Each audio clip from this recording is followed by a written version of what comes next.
I was making soup when my daughter-in-law struck my head with a ladle. "Who cooks like that, you incompetent?" shouted Dawn, as I felt the hot metal searing against my temple. My son, Robert, sitting in the living room, simply turned up the volume on the television, as if he hadn't heard, as if it didn't matter. 5 minutes later, a deafening crash came from the kitchen. Pots, dishes, my body hitting the floor. Robert ran over and froze in the doorway. "Mum, what did you do?" he whispered, looking at me sprawled among the wreckage of my own dignity. But what neither of them knew in that moment was that I still had one last card hidden. A card that would change everything. My name is Helen. I am 71 years old, with hands calloused by decades of kneading bread for others, and a heart that until recently believed blindly in family loyalty. What a fool I was. How blind I had been.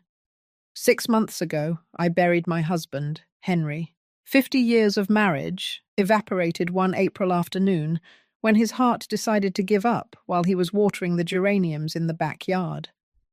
I found him there, on his knees, the hose still dripping water onto his brown shoes. Since that day, my world became silence and yellowing photographs. I was left alone in a house that was too big, surrounded by memories that hurt to touch. Robert, my only son, insisted that I move in with him and his wife. "You can't be alone, Mum. At your age, it's dangerous." He sounded worried over the phone. I wanted to believe him. I needed to believe him. So I packed my life into 4 suitcases and left behind the house where I raised my son, where Henry and I used to dance in the kitchen on Sundays, where every corner held pieces of us. Robert's house was modern, with gleaming floors and furniture that looked straight out of a magazine. Dawn, my daughter-in-law, greeted me with a smile that didn't reach her eyes. "Welcome, Helen," she said, without calling me mother-in-law, without calling me mum. Just Helen, as if I were a stranger. From the very first day, I knew I had made a mistake, but it was too late to go back. I settled into the guest room, a small room at the end of the hall, with a window that overlooked a dark alley. I hung Henry's photographs on the wall, neatly arranged my grey dresses in the closet, and tried to make myself invisible. That was my new role, existing without being in the way. Mornings began early. I got up at 6 o'clock, brewed coffee, made breakfast, scrambled eggs, toast, freshly squeezed orange juice. Robert came down first, always in a hurry, always looking at his phone. "Thanks, Mum," he would mumble without looking up. Dawn appeared later, wrapped in a green silk robe, her hair perfectly styled, even at that hour. She sat at the table and scrutinized every detail of my work with critical eyes. "The coffee is watery," she would say, "or the eggs have too much salt." Never a thank you, never an acknowledgement. I just nodded, smiled, and tried again the next day. I wanted to be useful. I wanted to be needed. I wanted to believe I still had a place in my son's life. Days turned into weeks. I cleaned, cooked, did the laundry. I became a shadow moving through the house, picking up crumbs, folding towels, tidying spaces no one else saw. Dawn worked from home, always on important calls, always stressed. When something went wrong in her day, I was the easiest target. "Why did you leave this here?" she would yell at me, pointing to a cup I had forgotten on the side table. "You can't do anything right." Robert was present during these moments, but he never said a thing. He just looked the other way, as if it wasn't his problem, as if I wasn't his mother. There were nights when I stayed awake, listening to the wall clock tick every second. I wondered what I had done wrong. Where had I failed as a mother? Why did my son allow me to be treated this way? Tears fell silently onto my pillow, and I dried them before dawn because I couldn't show weakness. I couldn't give them a reason to get rid of me. But that afternoon, while I was preparing the vegetable soup that Robert loved so much as a boy, something broke. I was chopping carrots, focused on making everything perfect, when Dawn burst into the kitchen like a hurricane. "What are you doing?" she asked with that sharp voice I knew too well. "Soup for dinner," I replied softly without turning around. "Robert's favourite recipe." She moved closer, looked into the pot, and her face twisted in disgust. "This looks like pig slop. How much salt did you put in? Are you trying to poison us?" Her words were daggers. I tried to explain, but she wouldn't listen. She grabbed the ladle from the pot and, before I could react, slammed it against my head. The blow left me stunned. I felt the heat of the metal, the boiling liquid running down my hair, the sharp pain in my temple. "Who cooks like that, you incompetent?" Dawn screamed, her voice echoing throughout the house. I stumbled, holding on to the edge of the stove. From the living room, I heard the television. Robert was there. He could hear everything, and he just turned up the volume. That was the moment something inside me went out. The physical pain was nothing compared to the betrayal of that silence. My son, the boy I carried in my womb, whom I raised with every ounce of love I had, chose the sound of a TV show over my suffering. I stood there, leaning against the stove, the ladle still dripping soup at my feet.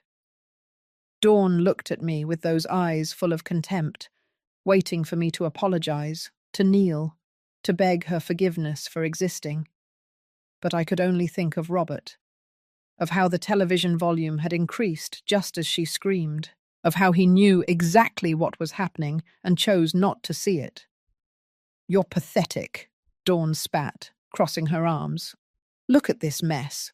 You can't even make a damn soup. I don't know why Robert insisted on bringing you here. You're a burden, a useless person just taking up space." Every word was a slap. I wanted to answer, to defend myself, but my voice was trapped somewhere deep in my throat. I tried to clean up, to collect the drops of soup from the floor, but my hands were trembling. My head was throbbing where the ladle had hit. Dawn stormed out of the kitchen, and I was left alone amid the steam and the silence. 5 minutes. That was all it took for me to make a decision. I looked at the pots lined up on the stove. I looked at the dishes piled in the drainer. I looked at that kitchen that I had cleaned every day for months, trying to earn a place in this house that was never mine. And something inside me simply exploded. It wasn't planned, it wasn't calculated. It was pure survival instinct. I grabbed the largest pot, the one containing the soup she had criticized so much, and emptied it into the sink. The hot liquid ran down the drain with an almost violent sound. Then I grabbed another pot, and another. I let them fall. Some onto the floor, others against the kitchen counter. The plates slipped from my hands. The cups shattered. Cutlery flew through the air. It was a chaotic, liberating, necessary clamour. I heard Robert's hurried footsteps. "What was that?" he shouted from the hallway. When he reached the kitchen, he stopped dead. His face paled as he saw me there, surrounded by overturned pots, spilled soup, and broken dishes. There was a trickle of blood on my temple where the ladle had hit me. "Mum, what did you do?" he whispered. But he didn't come closer. He didn't touch me. He just looked at me as if I were to blame for everything. Dawn appeared behind him, and her expression of horror quickly turned to fury. "She's crazy. Your mother is completely insane," she shrieked, pointing at me as if I were a dangerous animal. "Look at this mess. She destroyed my entire kitchen. Call someone. Robert, this woman needs to be locked up." Robert looked at me. I looked back at him, hoping he would say something, that he would defend me, that he would at least ask why I had done this. But he just shook his head. disappointed, ashamed. Mum, why? Why do you do these things? Why? I repeated, and my voice sounded hoarse, broken. Your wife hit me with a boiling ladle. Robert, she hit me, and you turned up the television volume. The words came out like knives. He blinked, confused, or perhaps feigning confusion. I didn't hear it, Mum. I didn't. I didn't know what. Liar. The word hung between us like poison. You were there. You heard everything. And you chose to do nothing. Dawn stepped between us, her face red with rage. I won't tolerate this. I won't live under the same roof as this ungrateful old woman who respects nothing. Robert, you have to choose. Either she leaves, or I do. The silence that followed was worse than any scream. I looked at my son, begging him with my eyes to choose me, to remember who raised him, who spent sleepless nights when he had a fever, who worked 2 jobs to pay for his college. But Robert was looking at the floor, his hands in his pockets, defeated. I'm sorry, Mum, he finally mumbled. But I think it's better if you look for somewhere else. This isn't working. You're causing problems. You need to leave. The world stopped. My heart stopped. Everything stopped. You're kicking me out? I asked, although I already knew the answer. Your wife hits me and you kick me out. It's not like that, Mum. It's just that Dawn and I need our space. You need your independence. It will be better for everyone. He spoke in rehearsed phrases, empty words that someone else had put in his mouth. My son wasn't there anymore. Only a stranger with his face remained. When? I asked, feeling the tears start to burn behind my eyes. Tomorrow morning. I'll call you a taxi.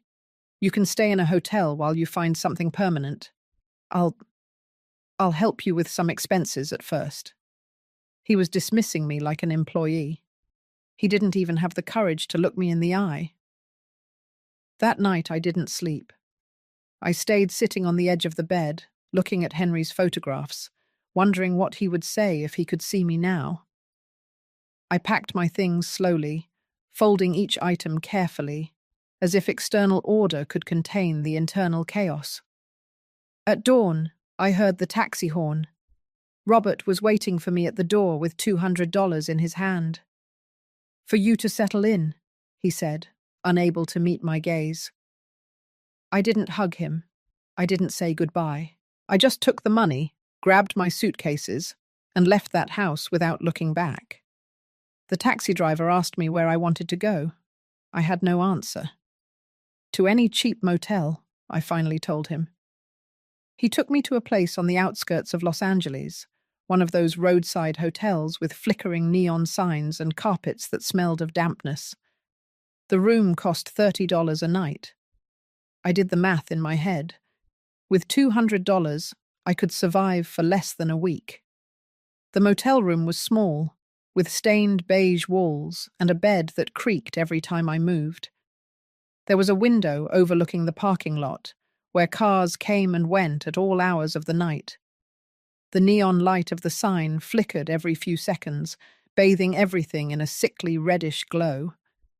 I sat on that bed and for the first time in months, cried without restraint. They weren't silent tears. They were deep sobs that came from some dark place in my chest, years of accumulated pain, swallowed humiliations, unspoken words. I cried for Henry, who had left, leaving me alone in a world I no longer recognized.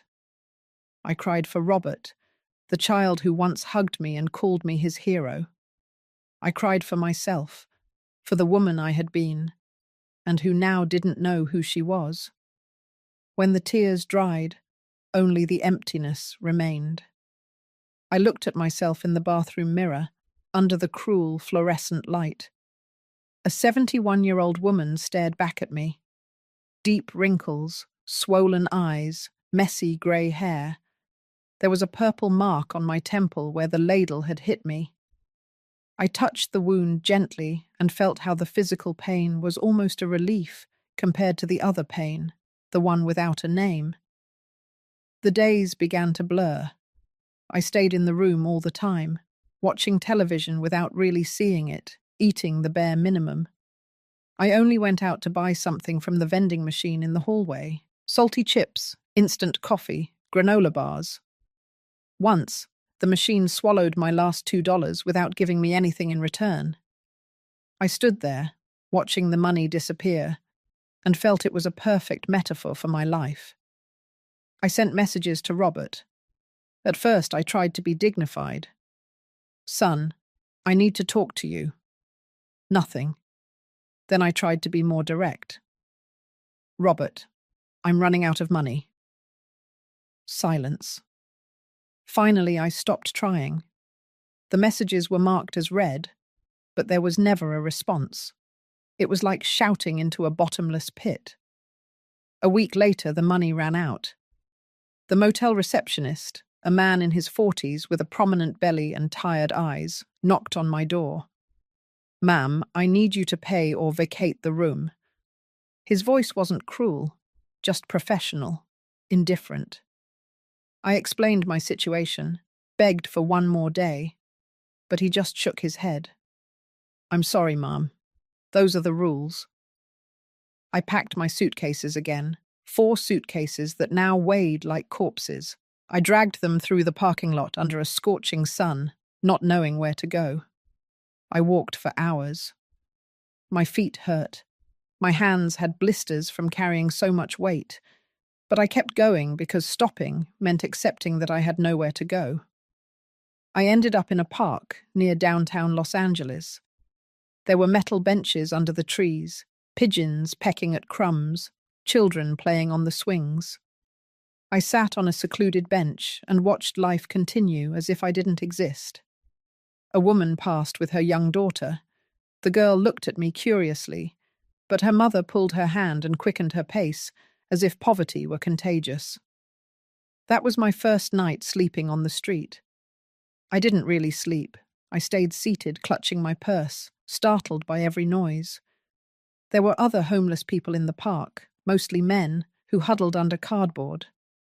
One of them approached and offered me a piece of stale bread. "Eat it. Grandma, you have to be careful out here." I took the bread with trembling hands and thanked him. He nodded and walked away, dragging a bag full of cans. The days turned into a survival routine. I searched for food in the dumpsters behind restaurants. At first, I was disgusted. I was ashamed. But hunger is stronger than pride. I found day-old bread, bruised fruits, leftovers that people had left on their plates.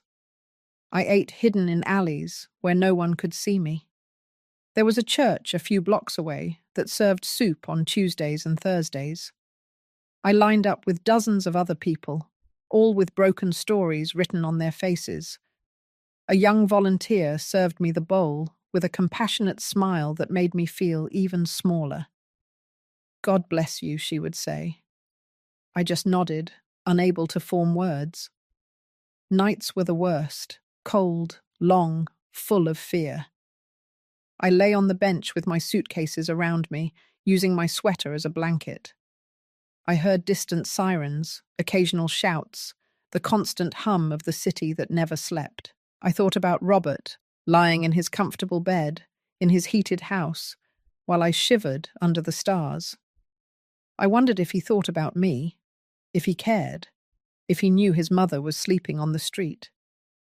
One morning, a police officer woke me with his flashlight.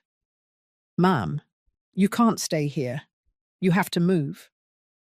I explained that I had nowhere to go. He sighed, tired of hearing stories like mine. "There's a shelter 6 blocks away. Go there." He gave me the address and left. I tried to go, but the shelter was full. "Come back early tomorrow," they told me. Always tomorrow. Always wait. Never now. 2 weeks passed like this. Or maybe 3. I lost count. The days blurred into a haze of exhaustion and hopelessness. My clothes were dirty, my hair greasy, my skin covered in grime. I had become one of those invisible people that everyone avoided looking at. A statistic, a shadow. But in the midst of all that suffering, something strange happened. I started to remember things I had forgotten. I remembered that before I married Henry, I wanted to study literature. I remembered that I once won a poetry contest in school. I remembered that there was a time when I had my own dreams before becoming a wife, a mother, a grandmother, a shadow. One afternoon, while searching through my suitcases for clean clothes, I found an envelope I didn't remember packing. It was old, yellowed, with my name written in Henry's unmistakable handwriting. My heart leaped. I opened it with trembling hands. Inside was a letter and several folded documents.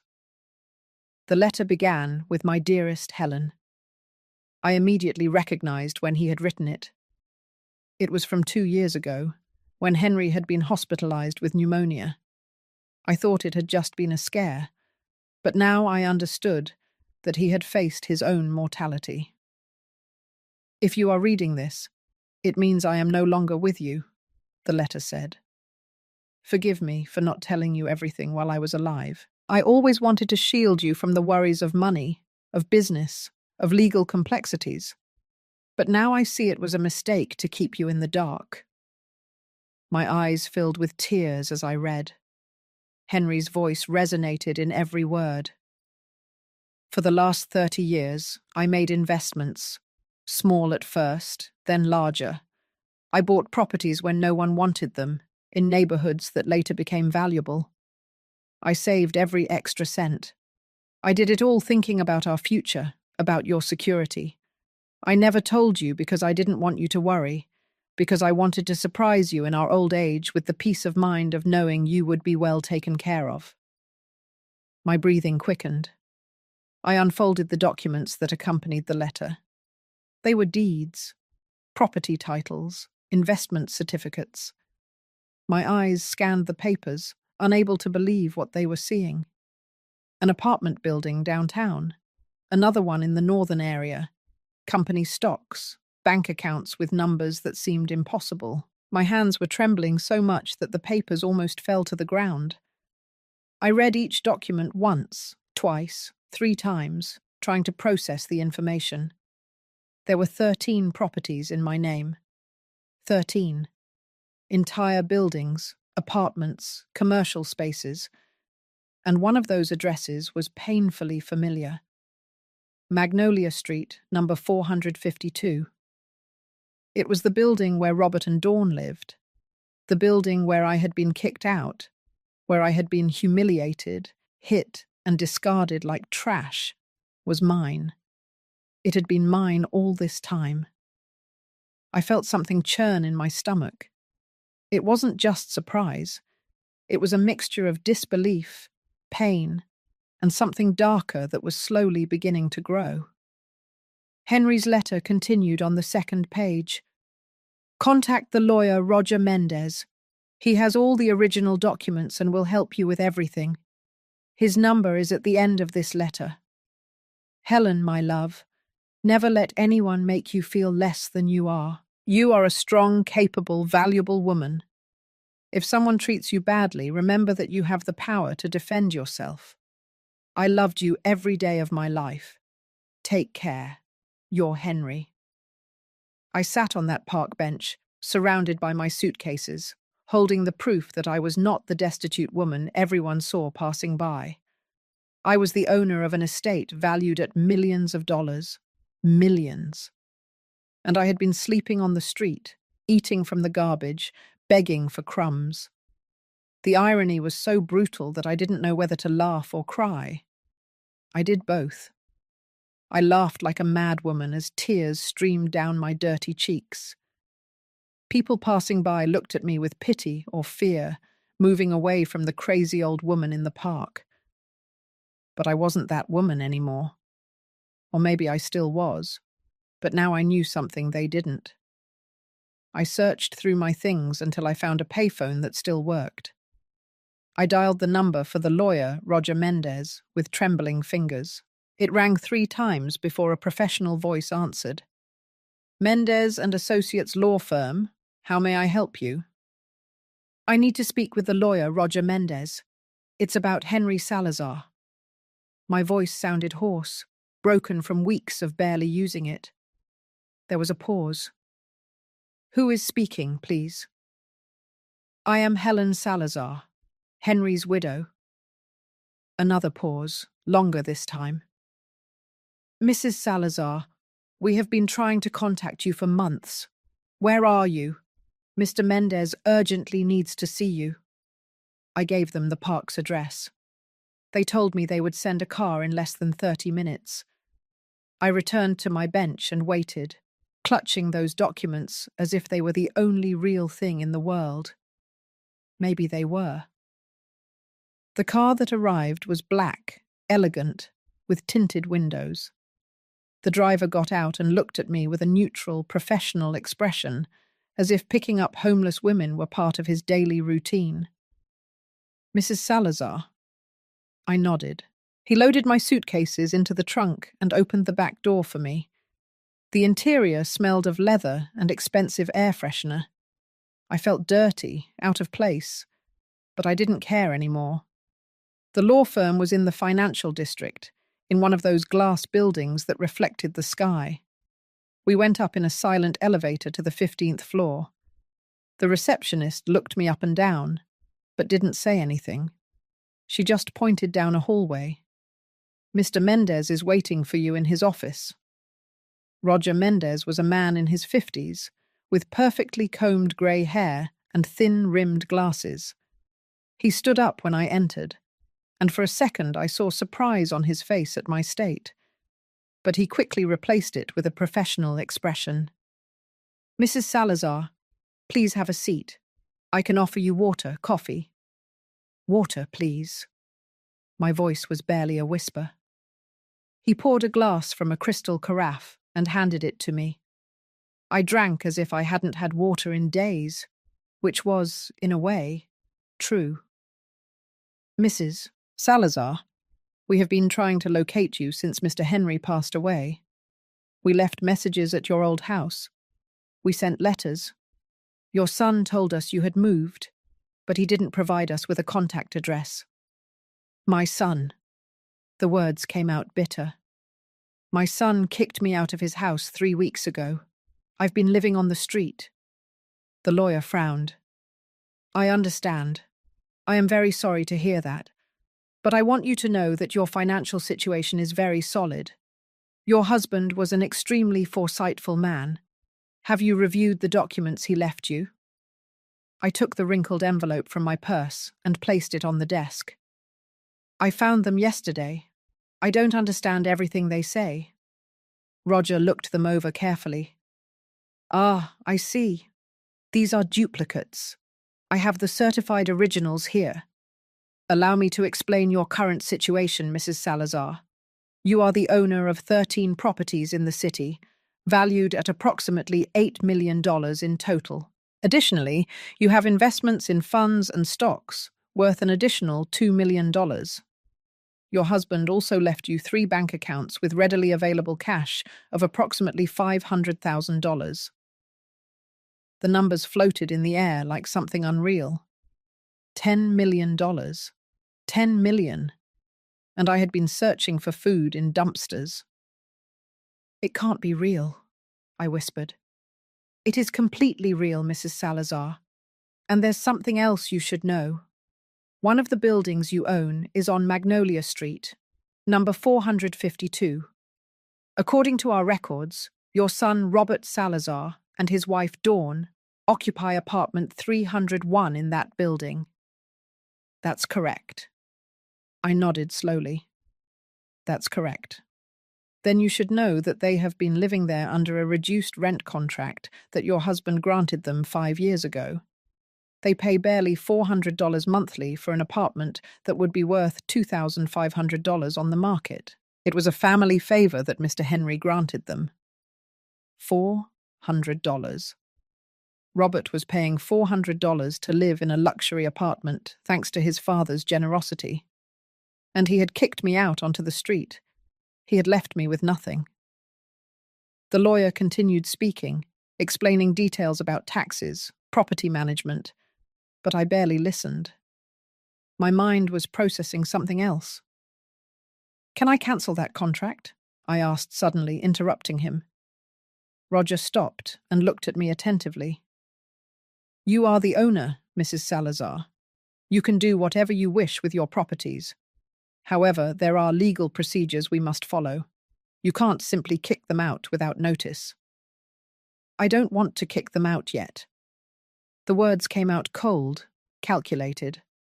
"I want them to adjust their rent to the market price, $2,500. You said. Have them pay that."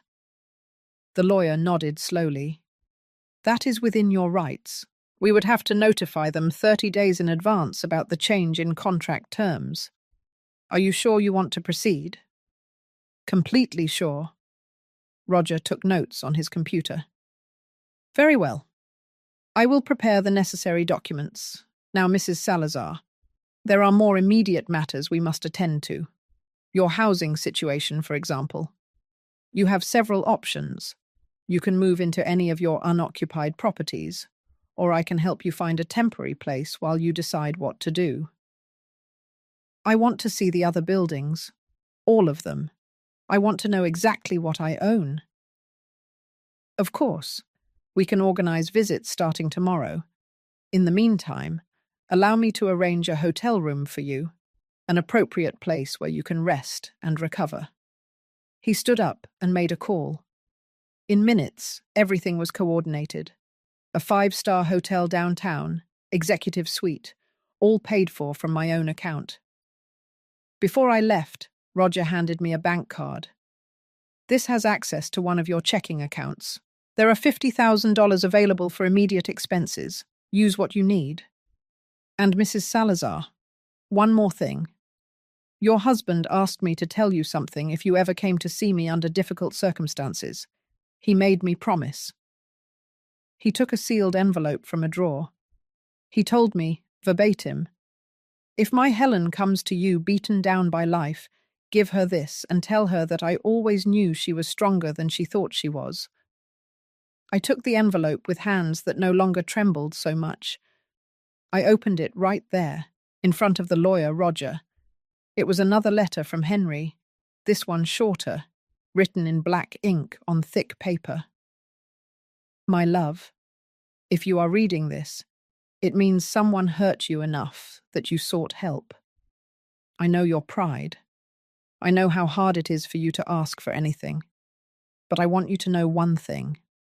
I built all this for you. Every property, every investment, every penny saved was thought of for the day when I would be gone, and you would need to defend yourself. Don't let anyone, not even our own blood, make you feel small. You're a giant. Helen, you always were. Now prove it." Tears streamed down my cheeks as I read. Roger had the delicacy to look away, pretending to review some papers. I folded the letter carefully and put it away with the other one. Henry had known. Somehow he had known that one day I would need this, that I would need a shield, an armor, a castle of my own. The hotel was everything my life had ceased to be. Soft carpets, sheets that smelled of lavender, a bathroom with a marble tub. I stood in the middle of the suite for several minutes, just looking. It seemed unreal. 24 hours ago I was sleeping on a park bench. Now I was in a room that cost $300 a night. The first thing I did was take a bath. I filled the tub with hot water to the brim and submerged myself completely. The water darkened with weeks of grime. I scrubbed my skin until it hurt, washed my hair 3 times, removing every trace of the street from my body. When I got out, I wrapped myself in a white robe that hung behind the door. It was so soft, it almost made me cry again. I ordered room service, soup, fresh baked bread, roast chicken, salad, dessert. When the food arrived on a cart with a white tablecloth, I sat down and ate slowly, savoring every bite. It wasn't just food. It was dignity. It was power. It was proof that I still existed as something more than a shadow. That night I slept 12 hours straight. I slept without being startled, without fear, without cold. When I woke up, the sun was coming through the curtains, and for a moment I didn't remember where I was. Then everything came back. The documents, the money, the properties, my new reality. For the next few days, Roger took me to see each of my properties. Apartment buildings, commercial spaces, even a small shopping centre in the southern area. Each place represented years of Henry's silent work. Investments made with patience and vision. He explained how everything worked, the rental contracts, the maintenance, the monthly income. I listened and took notes like a diligent student. The net income from all your properties totals approximately $45,000 a month, he told me one day while we were reviewing reports in his office. After taxes and maintenance costs, you are looking at an annual income of about $400,000. That's without touching the principal capital. $400,000 a year. And I had been begging for a bowl of soup at church. The irony was still brutal, but now there was something else. A plan was forming in my mind. A cold, calculated, patient plan. Roger, I need us to make some changes, I told him one afternoon, but I need them to be done discreetly, without anyone knowing that I'm the one behind it. He leaned back in his chair, intrigued. What kind of changes? First, the building on Magnolia Street. I want to raise my son's rent to the market price, as we discussed. But I also want you to review all the other contracts in that building. If there are other special arrangements, reduced prices, favors being granted, I want everything to return to normal rates. Everyone. Everyone. I want that building to operate as a real business, not a charity organization. Roger nodded and took notes. It can be done. Anything else? I want to buy new clothes. I want to change my appearance. And I want a business name, something I can use to sign documents, to appear in contracts. I don't want anyone to know that Helen Salazar is the owner of all this. We can create a legal entity, an LLC. We choose a name, and all documents are signed under that name. You will be the hidden beneficiary. It's perfectly legal and very common in the real estate sector. Perfect. Call it Mendoza Enterprises. Over the next 2 weeks, I transformed. I went to beauty salons where my hair was cut and dyed, covering the grey with an elegant brown. I went to boutiques where attentive staff helped me choose clothes that fit me well, that made me look like the woman of resources I now was. Pearl grey dresses, earth-toned pantsuits, dark green silk blouses. Nothing flashy, everything classy. I bought new glasses with modern frames. I got a manicure. I learned to use a little makeup to cover the deepest wrinkles. I wasn't becoming someone else. I was finding the Helen who had been buried under years of silent service. Roger taught me to review financial reports, to understand bank statements, to make business decisions. I learned quickly, discovering a part of me that had never had a chance to develop. I had spent 50 years cooking and cleaning, but my mind was still sharp, capable, hungry for knowledge. You have a talent for this, Roger told me one day. Your husband chose his investments well, but you have an instinct for seeing opportunities. It's natural for you. Maybe it was. Maybe it always had been. But no one had ever given me the opportunity to discover it. Henry had been a good man, a loving husband, but even he had kept me in the dark about finances, believing he was protecting me. Now I understood that true power didn't come from being protected, but from having the tools to protect myself. The rent increase notices were sent to all tenants in the Magnolia Street building, signed by Mendoza Enterprises, legally represented by the Mendoza and Associates law firm.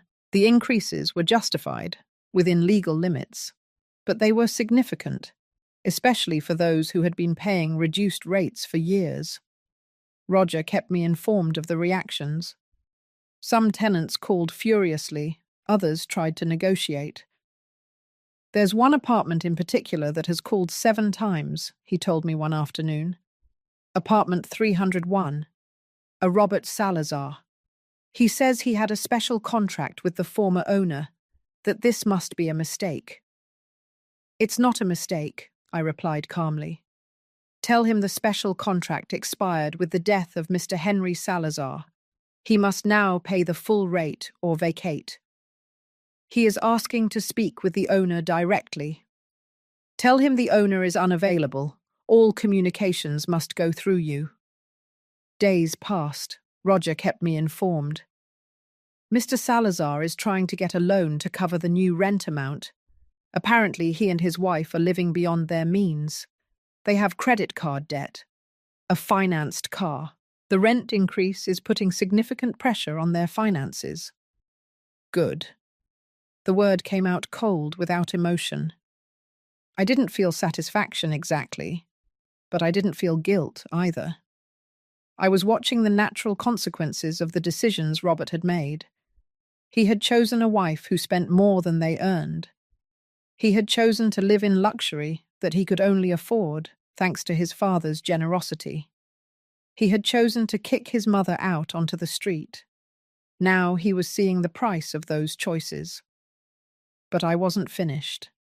There were other strings to pull, other levers to move. Dawn worked as an independent consultant from home.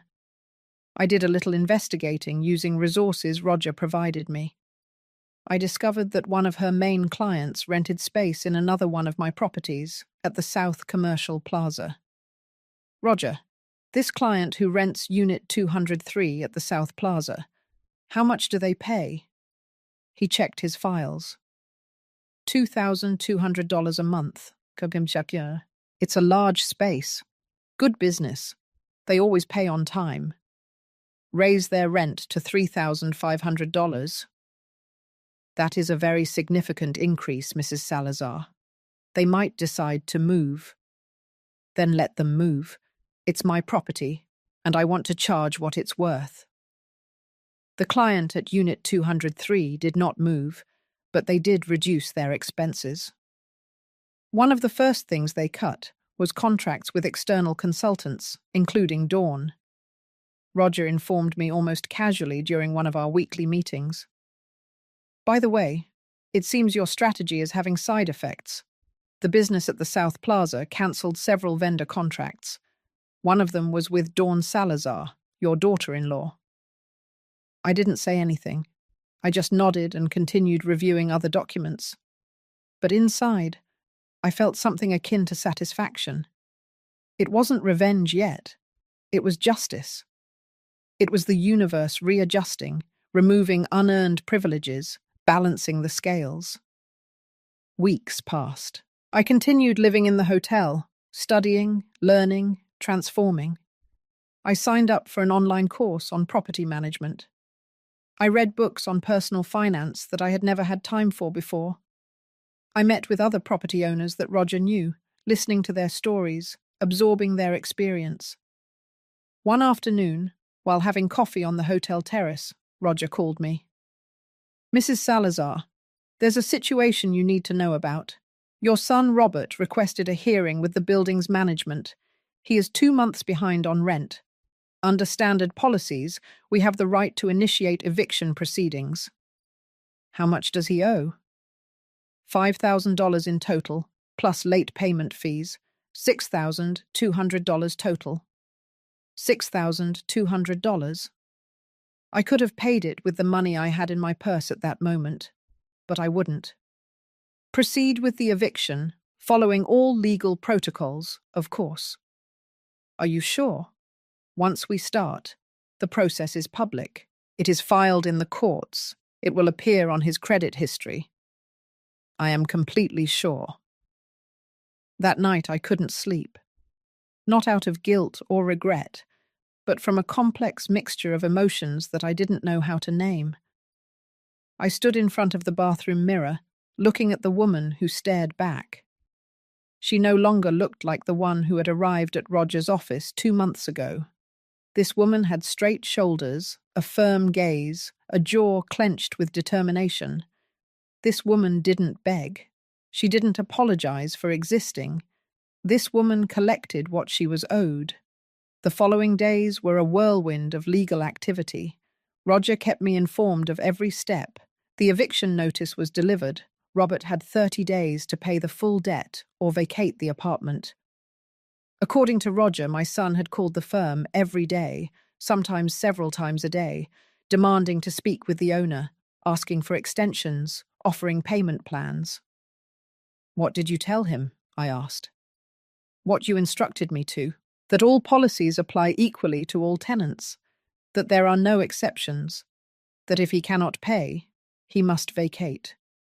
Perfect. But there was something else Roger didn't know, something I had been investigating on my own. I hired a private investigator, not to spy, but to understand. I needed to know how my son had reached this point. I needed to understand what had happened to the boy I had raised. The report arrived a week later. It was sadder than I expected. Robert earned a decent salary as a sales manager, but Dawn spent 3 times what came in. Credit cards maxed out, personal loans to cover other loans, meals at expensive restaurants 5 times a week, designer clothes she wore once and forgot in the closet, a lifestyle built entirely on debt and appearances. The investigator also included notes on their relationship. They had had public arguments. Neighbors reported frequent shouting, doors slamming, tense silences.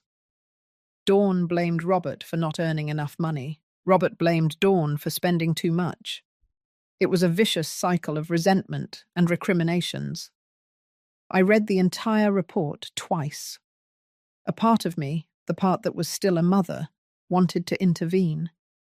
I wanted to call Robert, offer him help, guide him toward better decisions. But the other part, the newer, stronger part, knew that would be a mistake. Robert needed to hit rock bottom. He needed to face the consequences of his choices. Only then could he grow. Besides, he had let me hit rock bottom. He had seen me on his kitchen floor, bleeding, humiliated, and he had turned up the television volume. He had kicked me out onto the street with $200 and a vague promise of help.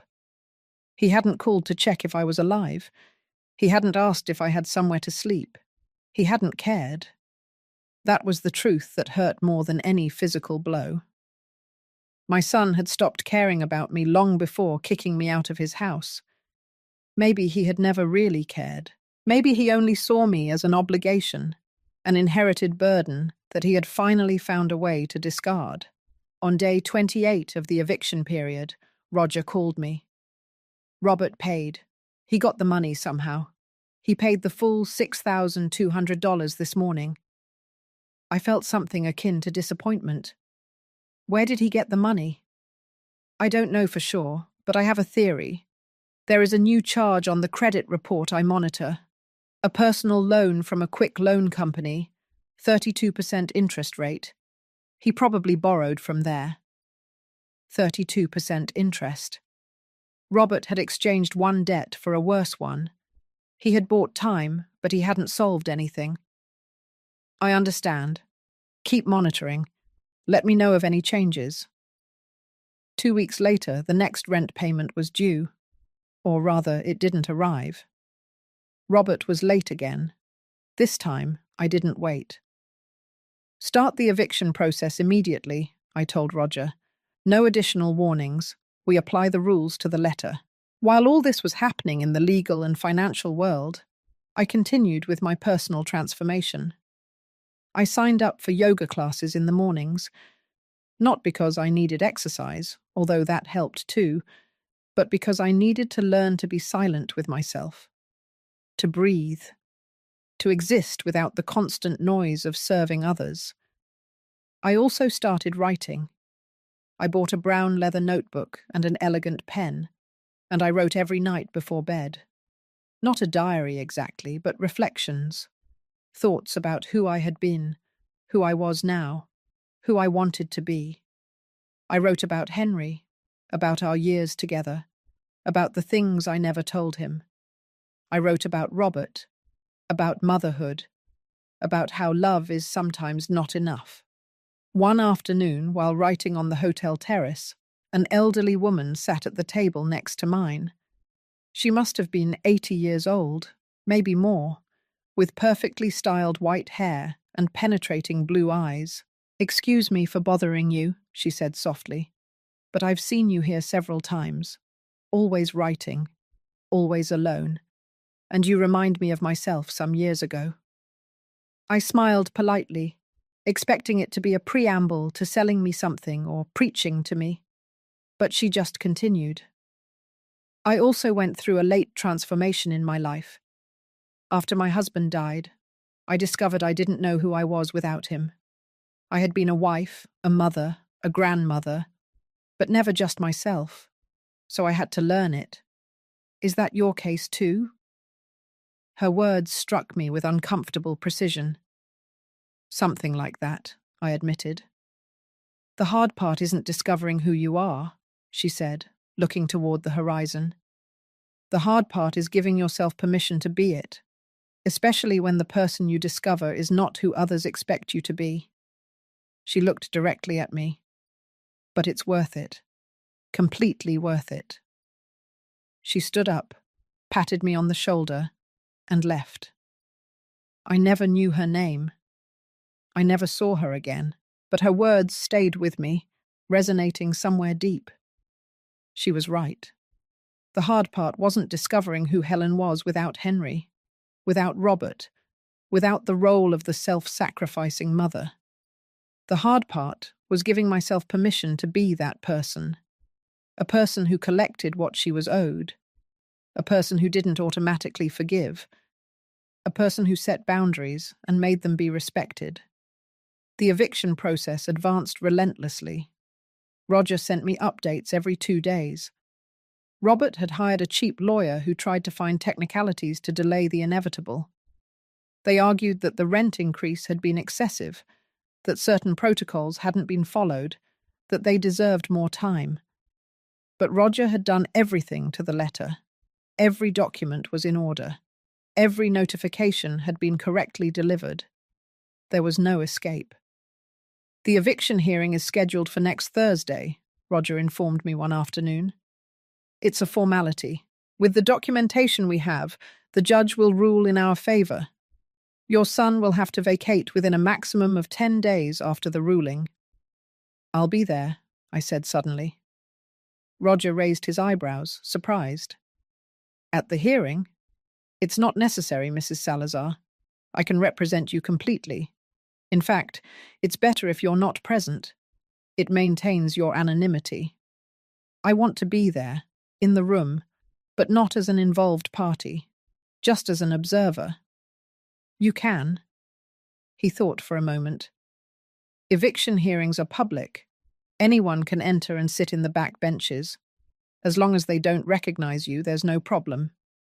Thursday arrived with a grey sky that threatened rain. I dressed carefully, choosing a dark grey pantsuit and an ivory silk blouse. I tied my hair back in a low bun. I put on my new glasses, a little subtle makeup. I looked at myself in the mirror and saw a woman Robert wouldn't recognize.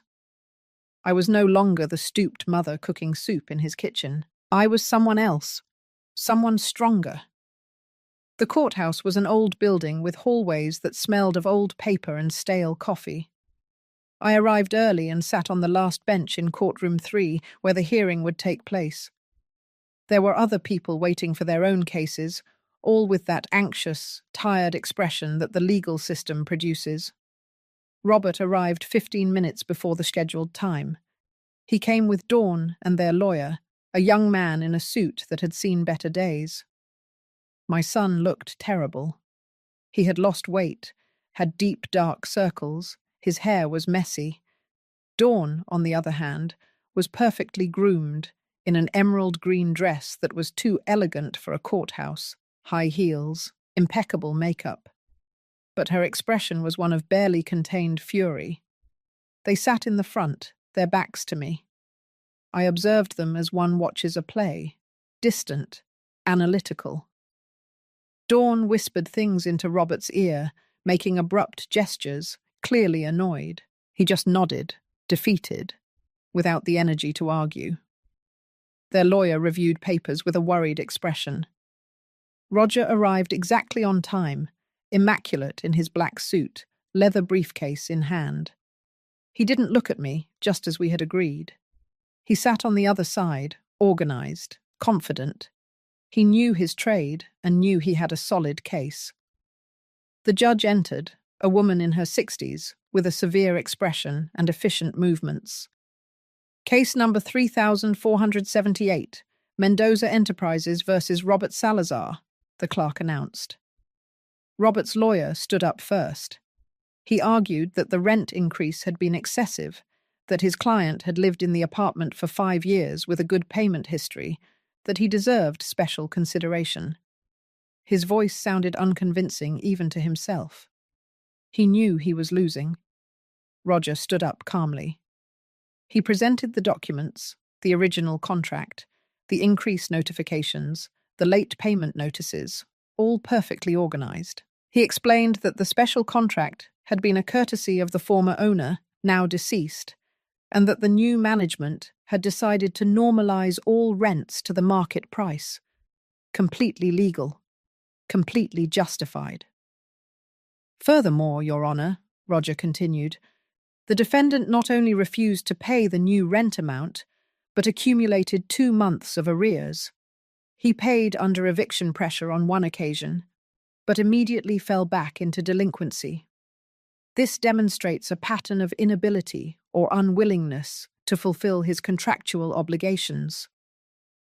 The judge reviewed the documents in silence. She looked at Robert. Mr. Salazar, is it correct that you currently owe 2 months' rent under the new terms? Robert stood up with difficulty. Yes, Your Honor, but the increase was so sudden. We didn't have time to adjust. If you could give us an extension, just 3 months to— Mr. Salazar, the judge interrupted him firmly, you were notified 30 days in advance of the change in terms, which is what the law requires. You had sufficient time to adjust or find another place. Do you have the money owed at this moment? Robert looked at his lawyer, then at Dawn, then at the floor. No, Your Honor, not at this moment. Then I have no choice but to rule in favor of the plaintiff. Mr. Salazar, you have 10 days to vacate the property. If you do not do so voluntarily, forced eviction will proceed. Next case. The gavel struck the table.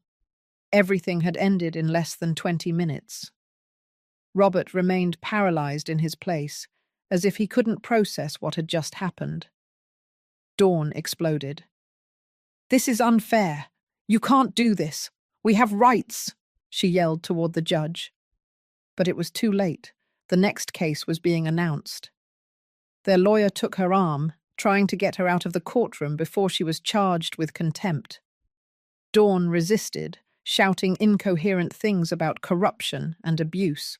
Robert followed her in silence, dragging his feet, the very image of defeat. They passed by my bench without looking at me. I was just another person in the room, invisible, irrelevant. I watched them until they left. Then I stayed seated for a few more minutes, letting the reality sink in. I had won. Legally, formally, I had won. But I didn't feel the euphoria I expected.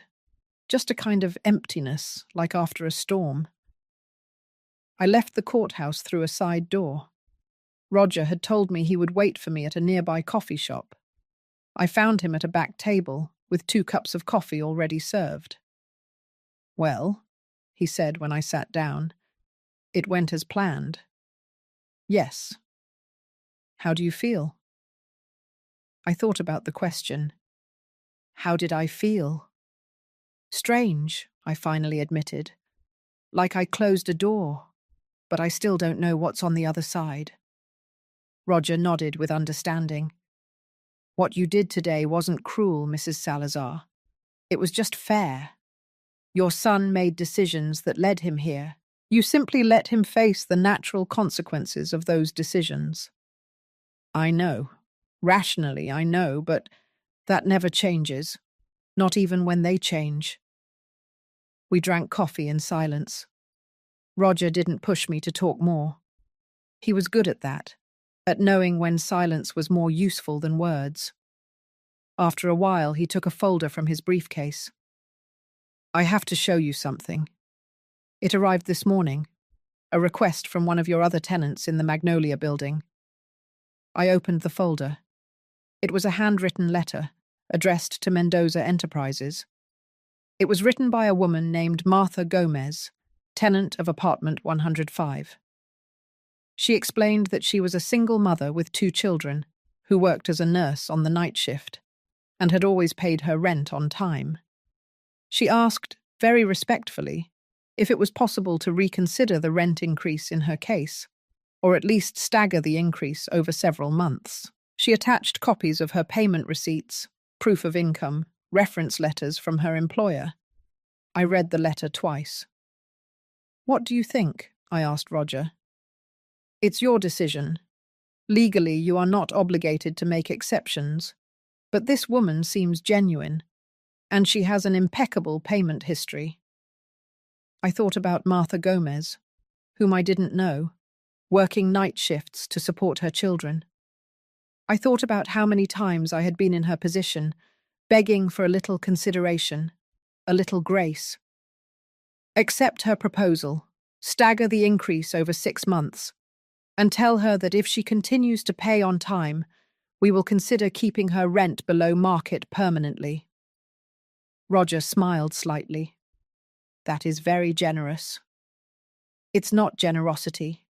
It's recognizing the difference between someone who is genuinely struggling and someone who is just evading responsibility. I signed the approval right there. It was a line I had decided to draw. I would be tough on those who had hurt me, on those who abused unearned privileges. But I wouldn't become the type of person who ignores real suffering. I wouldn't become Dawn. The following days were tense. Roger informed me of Robert's desperate attempts to reverse the decision. He had appealed the ruling, which would only delay things by 1 more week. He had tried to get additional loans, but his credit was already ruined. He had placed ads selling furniture, electronics, anything of value. The appeal was rejected in 3 days. The appeals judge didn't even require a hearing, just reviewed the documents and confirmed the original ruling. Robert now had less than a week to vacate. According to the private investigator who was still monitoring the situation, my son and Dawn had begun packing, but the arguments between them had intensified dramatically. Neighbors report shouting every night, the investigator informed me by phone. Yesterday, Mrs. Dawn left the building with 2 suitcases and took a taxi. She hasn't returned. Apparently she's staying with a friend. And Robert?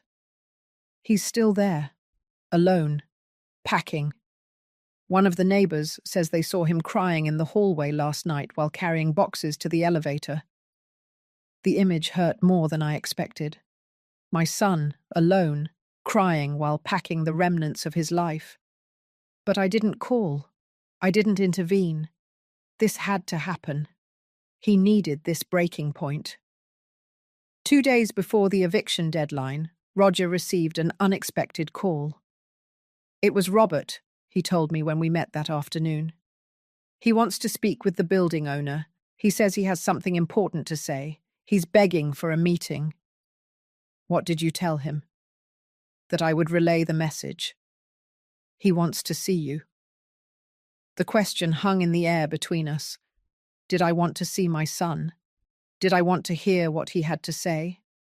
A part of me, the part that never stopped being a mother, screamed it yes.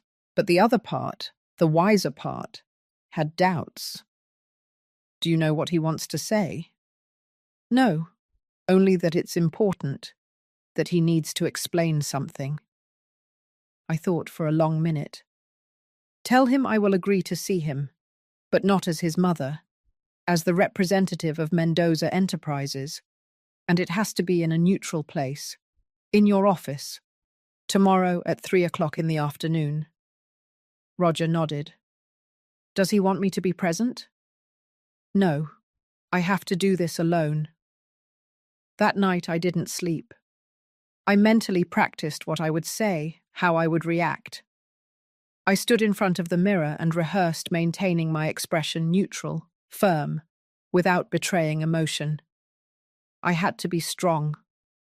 I couldn't allow Robert to see the mother desperate for his love. He had to see the businesswoman I now was. At 2:30 the next afternoon, I arrived at the law firm. Roger had let me use his private office. I sat behind the desk, in the black leather chair, with the case documents in front of me. I was dressed impeccably. Charcoal grey pantsuit, cream-coloured blouse, hair perfectly styled, subtle but definitive makeup. I didn't look like Helen. I looked like Mrs. Mendoza. At exactly 3 o'clock, I heard voices in the reception area. My heart started beating faster. The door opened, and Robert entered alone. He stopped dead when he saw me. For an infinite moment, we looked at each other in silence. I saw his brain processing what his eyes were seeing. Confusion first, then disbelief. Finally, absolute shock. "Mum?" he whispered, as if he were seeing a ghost. "Sit down, Robert." My voice came out cold, controlled. It wasn't the voice of a mother. It was the voice of an owner. He stumbled toward the chair in front of the desk, unable to take his eyes off me. "No, I don't understand. What are you doing here? Why are you dressed like this? Where have you been? I looked for you. Mum, I called you. I sent you messages." Lies. The word cut the air like a knife. I checked my messages. 0 calls, 0 messages. After kicking me out of your house, you never contacted me again. He opened his mouth, but no words came out. His eyes filled with tears. Dawn said it was better to give you space, that you were angry, that with time. Dawn said, I repeated with an icy tone. Robert, since when did you let your wife make decisions about your relationship with your mother? It wasn't like that. Things were complicated. Money, work. Dawn was stressed. And it was easier to forget about me than to deal with your wife. It wasn't a question. It was a statement of fact. He lowered his gaze, unable to deny it. The silence stretched, heavy, suffocating. Finally, Robert looked up, and I saw something different in his eyes. A question forming. Mum, what are you doing here, in this office, dressed like this? Why did the lawyer let you use his office? I took a deep breath. This was the moment. I'm not using his office, Robert. He lent it to me because I am his client. I am Mendoza Enterprises. The colour drained from his face. What? The building where you live, the other 12 buildings in this city, the investments, the money, it's all mine. Your father left it to me. It was always mine. And you have been paying rent to live in my property. Robert stood up so fast that the chair almost fell over. No, that's not. Dad never mentioned. Why didn't you say anything? Why would I have said anything? My voice rose slightly, allowing a little of the contained anger to surface. So you and Dawn could treat me like your landlady in addition to your maid? So you could ask for more favours, more discounts, more special considerations? We didn't know, he shouted. If we had known that you… What? I interrupted him, standing up as well. Would you have treated me better? Would you have respected me more? Robert, respect shouldn't depend on how much money someone has. I was your mother. That should have been enough. He fell back into the chair, his head in his hands. His shoulders trembled. He was crying. I'm sorry. I'm so sorry. Mum. I was a coward. I let Dawn treat you badly. I let her kick you out. I turned up the television volume when she was hurting you because I didn't want to confront her, because it was easier to sacrifice you than risk my marriage. The words I had waited months to hear had finally come out of his mouth, but I didn't feel the satisfaction I expected. I only felt tired. And now, Robert, do you only feel sorry because you discovered I have money? Because I own the building where you live? Would you have come to apologize if you still thought I was a poor old woman with no resources? He looked up, his face soaked with tears. I don't know, he admitted with a broken voice. I don't know, Mom, and that's the worst part. I don't know what kind of person I became. I don't recognize the man who did those things, who left his mother on the street, who chose comfort over decency. At least he was honest. That was something. I sat down again, calmer. Your marriage is falling apart, isn't it? He nodded miserably. Dawn left 3 days ago. She says she won't stay with a loser who can't even pay the rent. She says she deserves better, that all this is my fault. And what do you think? I think she's right. I think I am a loser. I lost my job 2 weeks ago. I was fired for being constantly late, for being distracted, for the stress. I have debts of over $40,000. My credit is ruined. And in 2 days, I'm going to be homeless. It's ironic, isn't it? I left you homeless, and now I'm in the same situation. It's not ironic, I said softly. It's karma. He looked at me with red, swollen eyes. Have you come to watch me suffer? Is that what you wanted? Revenge. The question stopped me. Was that what I wanted? I had spent weeks moving pieces, pulling strings, applying pressure. I had watched my son fall apart, piece by piece. And now that he was here, in front of me, completely broken, did I feel satisfied? No, I finally said, surprised by my own answer. I didn't want revenge. I wanted justice. I wanted you to understand what it feels like to be discarded, ignored, treated as if you're worth nothing. I wanted you to hit rock bottom so you could start rebuilding yourself correctly. And did I achieve it? He asked with a voice barely audible. I hit rock bottom. What do you think? He thought for a long moment. I think so. I think I can't fall any lower than I am now. No job, no wife, no money, no home, no dignity.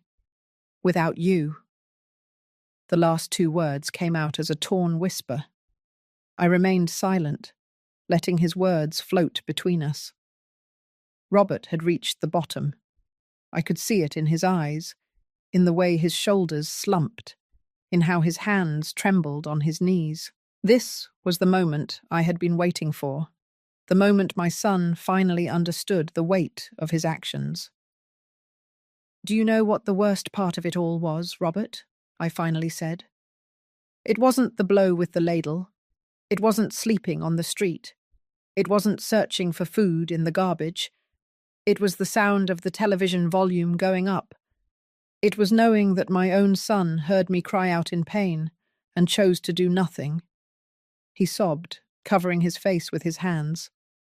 I'm sorry. I'm so sorry. If I could go back in time. But you can't, I interrupted him. No one can. We can only decide what to do with the time we have left.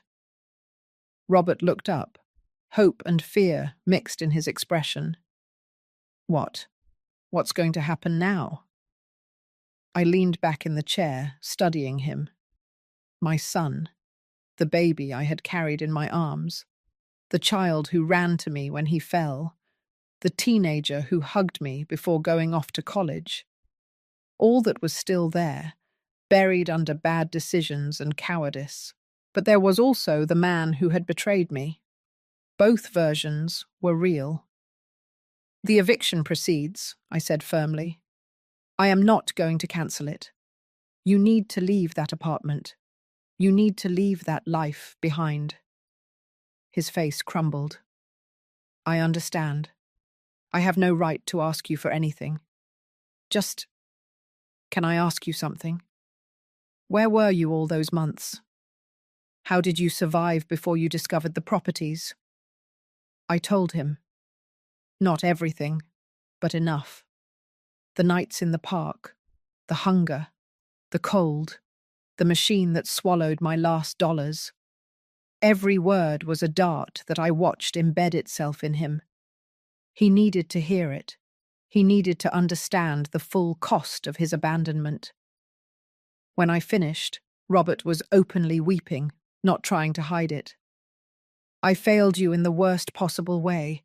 Dad must be ashamed of me. Wherever he is, he must hate me for what I did to you." "Your father loved you," I said softly, "even when you made mistakes. But he also knew that real love sometimes means letting people face the consequences of their actions. That's why he built this legacy for me, so I would have the resources to defend myself if I ever needed to." "Will you ever forgive me?" The question hung in the air. The truth was, I didn't know. "I don't know, Robert. Forgiveness isn't something I can force. It's not a switch I flip because you finally apologized. It's a process.